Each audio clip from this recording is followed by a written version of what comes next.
Bonjour. 10 raisons de croire qu'Emmanuel Macron a organisé le mouvement des Gilets jaunes.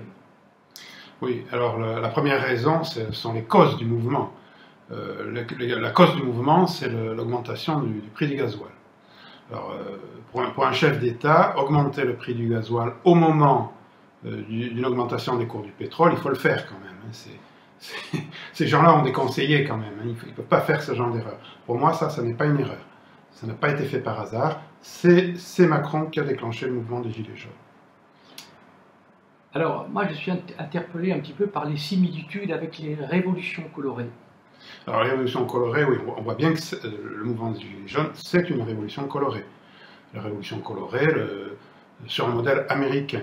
Alors, c'est pas la révolution d'Ukraine avec la couleur orange, c'est la couleur jaune, mais ça ressemble. C'est la révolution à l'américaine de George Soros, Open Society. Et on voit bien qu'il y a une organisation, acte 1, acte 2, acte 3, on voit que tout ça est programmé. On voit qu'il y a les street medics là, qui viennent soigner, on ne sait pas d'où ils sortent d'ailleurs, ces street medics.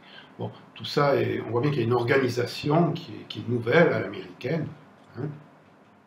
Et l'école américaine, évidemment, c'est Emmanuel Macron. Macron, c'est un young leader, c'est vraiment l'école américaine, Macron. Donc ça fait un argument de plus pour penser que ça peut venir de lui. Tout à fait. Et puis, donc moi j'ai été très surpris, c'est la manière finalement dont les manifestants, dès le départ, ont pu investir les Champs-Élysées, et peut-être pratiquement à chaque fois la même chose.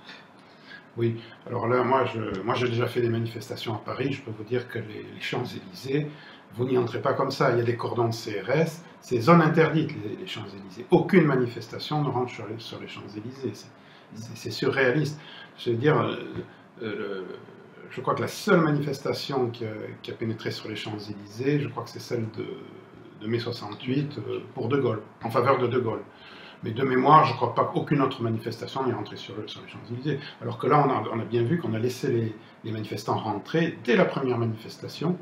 Absolument. Non seulement sur les Champs-Élysées, mais sous l'Arc de Triomphe. Ah, absolument. Et après, on s'étonne qu'il y ait eu de la casse. Et on voit bien qu'à chaque manifestation, c'est pas la seule fois, ils sont rentrés plusieurs fois, et notamment dans la dernière manifestation du 21 septembre, ils y sont rentrés encore. Et que pensez-vous de la présence des antifas dans ces manifestations? Oui, alors ça c'est encore un autre argument, les antifas. Qu'est-ce que c'est que les antifas? Bon, les antifas, ce sont les meneurs, ce sont les agitateurs, ce qu'on appelle les émeutiers, c'est eux qui dépassent, c'est eux qui construisent des barricades. Mais antifa, ça veut dire quoi? Antifasciste. Antifasciste, donc antinationaliste. On se demande ce que font des antinationalistes dans une manifestation où on agite des drapeaux bleu, blanc, rouge et où on chante la Marseillaise. Là, on nous joue un sketch. La ficelle est un peu grosse. Oui, là, on est vraiment dans une pièce de théâtre. Là, alors, il est évident que, à mon avis, ils sont probablement sincères, ces antifas, mais ils sont infiltrés. De toute évidence, ils sont infiltrés. Et puis, en plus, ces gens-là sont fichés. On sait très bien, ils sont fichés, ils sont connus, là, la police a leur nom. Si on voulait les arrêter, c'était facile. On sait où les trouver. Voilà. Donc là, le ministère de l'Intérieur n'est pas innocent dans cette affaire. Là, c'est vraiment énorme. Je suis étonné que personne n'ait remarqué ça. Tout à fait.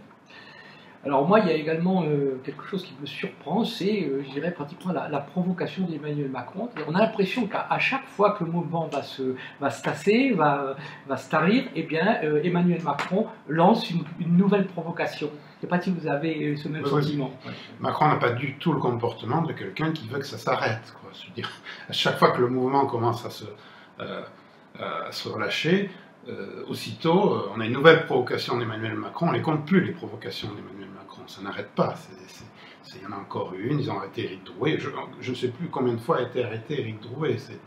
On ne compte plus. Sans compter les provocations de son ministre de l'Intérieur. C'est absolument flagrant, effectivement.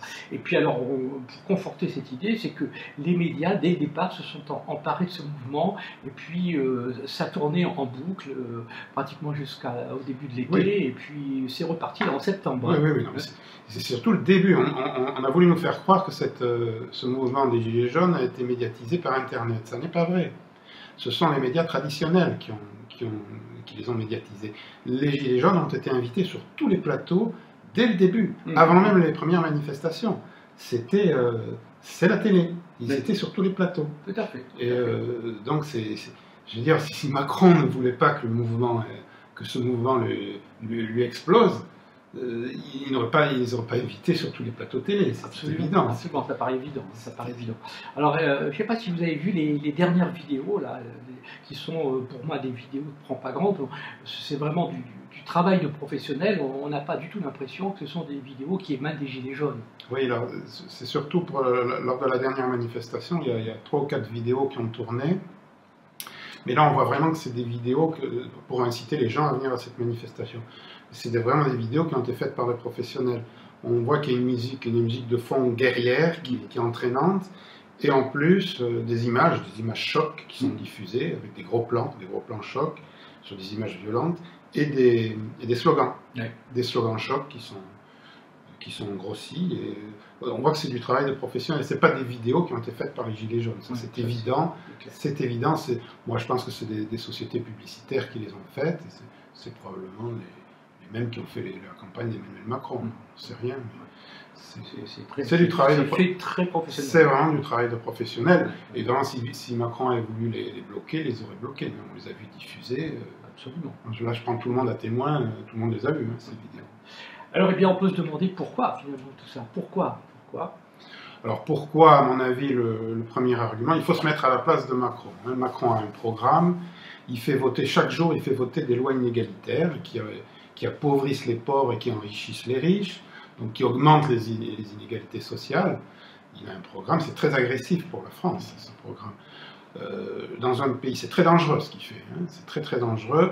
Dans un pays comme la France, qui est quand même le pays le plus révolutionnaire du monde, vous faites un programme comme ça, vous êtes sûr d'avoir un mouvement social très dangereux, c'est très risqué.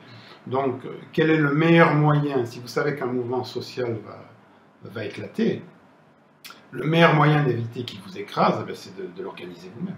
Vous l'organisez vous-même pour l'orienter dans la direction qui vous arrange, et là, en l'occurrence, dans une cul-de-sac. Je pense que c'est ce qu'ils font, et ils le font bien. Oui, tout à fait.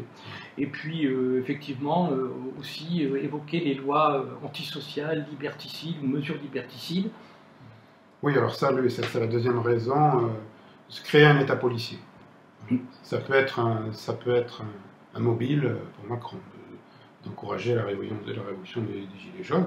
Créer un État policier, parce que ça permet, évidemment, les violences entre guillemets des Gilets jaunes, permettent de créer des lois antisociales, des lois répressive, liberticide, et de créer un État policier. On a vu qu'ils ont essayé de faire voter une loi anti-casseurs. Je crois qu'elle n'est pas passée, cette loi.